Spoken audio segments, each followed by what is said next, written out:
release an AI tool soon. If successful, other streaming platforms will do the same. Disclaimer! My commentary is based off my speculations, and opinions are based off of current information we know. What's going on? 2 words. TikTok, Disney. Long story short, Disney isn't just treating Disney Plus as a streaming service anymore. They want it to be an interactive portal to all things Disney. Think of it like this. It's an AI-powered Disney TikTok, where fans can create, share, and engage with content. The next phase of Disney Plus will basically let fans make Disney content, not just watch it. Now, in the articles I did link down below, IP stands for intellectual property. So, how did this happen? CEO Bob Iger announced that Disney Plus will add an AI-generated feature for subscribers. Content creation will happen. Users will be able to create short-form AI-generated content using Disney's character and assets. Content creation will happen inside a tightly controlled Disney-run sandbox to protect Disney's intellectual property. So, you're like, what is a sandbox? I got you. According to Harvard, an AI sandbox provides a secure environment to explore generative AI, mitigating any security and privacy risks, and ensuring the data entered will not be used to train any public AI tools. We're able to play around with AI while having low costs. So why does Disney need a sandbox? Disney sandbox serves 2 purposes. First of all, it protects their intellectual property. Secondly, it helps them control and reduce costs and risks that are associated come with letting millions of users generating content. By keeping everything inside a tightly managed environment, Disney can prevent misuse of its characters, avoid expensive legal issues, and limit the number of technical or financial problems that could happen if people had completely open access to their tools. Basically, an AI TikTok. Disney's an AI TikTok. That's what they want, right? Disney is also in talks with major AI companies to support this initiative. Now, they didn't name the specific AI companies, but I'm assuming it's safe to assume, well, maybe it's a little safe to speculate it's ChatGPT, OpenAI. Let me explain why. My theory is that, for one, it's an American company. Obviously, they want to protect their data, so they're going to use an American company. Secondly, according to the data from October 2025, ChatGPT did hold an 81.37% share of the worldwide AI chatbox market. That means that they are a huge company, one of the largest companies. And obviously, they want the one with the most data, the one that could run everything the most efficiently. And obviously, if ChatGPT is the most popular, then they'll be able to do the most, right? Disney never actually sued ChatGPT. They opted out, but never sued. Why is that? So, I'm assuming the motive could be because they want to work together to use this powerful technology. ChatGPT could purposely risk getting sued. Hear me out. They released Sora, and Disney wanted to basically sue them, but they didn't. This strategy showed how powerful their AI is, in hopes of having a mutually beneficial financial arrangement between the 2 companies. This is possible because Disney sued Midjourney, and when it came to character AI, they literally sent a cease and desist letter. But ChatGPT didn't do anything, Disney could easily sue OpenAI. However, they didn't because this technology is the most powerful and popular and most likely has the most data compared to other AI companies. Now, you could be like, why doesn't Disney just use Gemini VEO 3.1?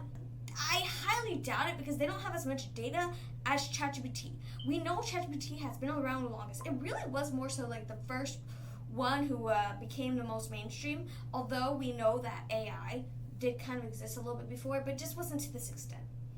Disney has a cloud-based partnership deal with Microsoft, and I know that they have Copilot, right? But Copilot AI does not produce videos. Plus, they would not have as much data as ChatGPT. Hello? OpenAI reportedly gave some talent agencies and studios the option to opt out of Sora and exclude the copyright infringement material ahead of the app's launch, according to the Wall Street Journal. So, I'm not gonna lie, this is high-key funny because CNBC said, you can't just put a notice on the public saying we're going to use everybody's work unless you tell them not to. That's not how copyright works. Womp womp. Guess what? ChatGPT did basically say, hey, I'm gonna build it. If you don't want copyright on your stuff, just opt out. If you don't opt out, oh well. We gave you the option, so don't sue us. That was basically ChatGPT. So Disney did sue Midjourney in 2025. I forgot to add this, but Disney also sent a cease and desist letter to Character AI.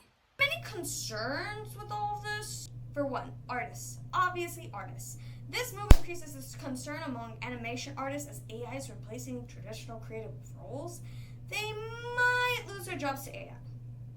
And no one wants to lose their jobs to AI. Another concern we have is parental concerns.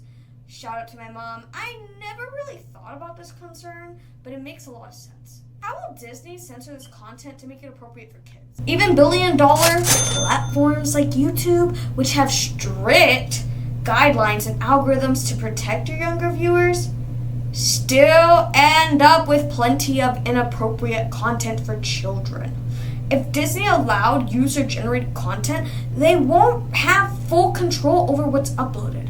For example, even content that isn't necessarily outright inappropriate, like an image of a character depicted as pregnant. Yeah, Miraculous Ladybug, Adrian Agreste was pregnant in a video on YouTube. I don't know why. It was labeled for kids. Technically not breaking the rules. It still is unsettling for many parents and kids. And that's just the tip of the iceberg. There's always a risk that users could find a way to bypass censorship and upload X-rated content or otherwise inappropriate material. Everyday people concerns. Quality, let's be honest, if you're not a parent, you're not an artist, you probably don't care as much about those things. But you're going to care about the quality. Let's be honest, a lot of people will make brain rot. Yeah, I did brain rot in real life. Ignore that. This is a genuine concern. Look at these images. Yeah. You see all these crazy images? You don't think that they're going to have some crazy stuff or Mickey Mouse with some grills? You don't think they're going to randomly have Mickey Mouse with some grills dancing to a hot dog or a hot dog Lilo and Stitch? Look, this is a genuine concern at these AI. Imagine paying for a subscription and now you're being bombarded by low effort and low quality videos. You just want to watch Lilo and Stitch. Yeah, now you're being filled with brain rot. The mystery is, what is Disney's true motives? What benefits will Disney gain from this, especially if it's a free feature? I have a few speculations. This technology is still not cheap. Even though they're using a sandbox to kind of make it cheaper, it's still not cheap because they're having it open to people. Obviously, data here shows how...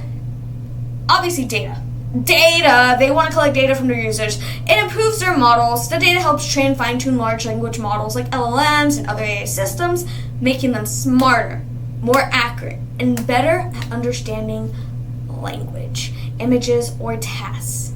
In addition, targeted advertising and monetization, we should know this. Some AI companies use to collect data to understand user behavior and preferences, which can be sold to advertisers and used to serve personal ads. Product development. Data can reveal what features or tools users want most, guiding new product creation. Business insights. Aggregated data can help companies spot trends, optimize services, or even sell insights to other businesses. Competitive advantage. The more data AI companies has, the more powerful it is, and creating feedback loop that strengthens their market position. In short, user data isn't just fuel for AI learning, it's also a source of revenue insight and strategic advantages. Seeing what users most likely want to see, for example, if they see Olaf getting married, then maybe in the next episode they can use this for a movie, right? They get Olaf married. If they just get like a bunch of the same topic, probably not the main reason, but this can easily be done through surveys or fan fiction research to find out what they want. In addition, data would be superior reason to spend a whole lot of money on a free tool. I'm saying this in quotes because if it's a free product, then the product is not the product. The person using the product is the product. Understanding user engagement. By seeing what characters, stories, or styles fans interact with most, Disney can learn what content resonates and obviously improve their AI tools. The data helps fine-tune AI features, making it easier and more fun for users to generate content. Guide future content creation. Insights from user-generated clips can inform new movies, shows, or merchandise that match the fans' interests. So basically selling what fans keep making edits of. Protecting their intellectual property while testing ideas. A controlled sandbox does let Disney monitor what's being created without losing control of their characters. Building a market monetization opportunity. This is another reason they want to build marketing and monetization opportunities. Popular user-generated content can be leveraged for advertising, promotions, or even spin-off products. So, it's basically free promo. Yeah. How is it free promo? Well, I'll answer that. When Disney allows fans to create AI-generated content using their characters, some of those creations will naturally become very popular or viral. Disney can use this in several ways to make money and strengthen their brand, such as advertising. Viral fan content can be featured in official Disney campaigns, increasing engagement without creating new ads from scratch.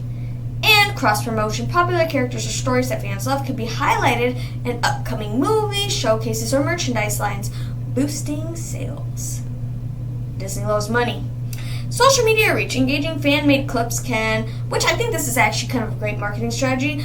Not kind of, it just is. A great marketing strategy. Social media reach. Engaging fan-made clips can increase Disney's presence of social platforms, driving traffic to Disney Plus merchandise stores or theme parks. They could even, if they want, to have like a little competition of the best real AI thing, and then use that for promotion. Ultimately, I think there's another hidden reason. My speculation is that they are trying to desensitize us from the use of AI in films. Many Americans are opposed to AI since it has been taking away numerous jobs. In addition, people prefer to support other people. They don't want to support AI in general. Disney hopes to destigmatize AI in films. Why do they want to stigmatize it? Obviously, they'll save so much money by laying off artists. I mean, think about it. If a company wants a higher net profit margin, the easiest way is to cut expenses. The expenses are the employees. Obviously, they will not literally lay off every single person, but they'll lay off enough to save millions of dollars to increase their profits. If this ends up going according to plan and working out well for Disney, other streaming platforms such as Netflix, Hulu, Peacock, and whatever other streaming platforms there are might add AI TikTok. And guess what? There's nothing you can do about it. Literally. I just realized Hulu has a promotion with Disney, so does that mean like Hulu would probably get the technology first than Netflix? Because Disney would already be with Hulu because they already have like associated type of ties. If you made it to the end, drop the secret word in the comments so I know you are a real one. Mickey Mouse. Mickey Mouse. Do not even think to subscribe if you don't like this content. I don't want you here. Now, if you are a smart, analytical person who likes long-form research and deep dive analysis videos, then I guess you're allowed to subscribe. Peace out, Mickey Mouse.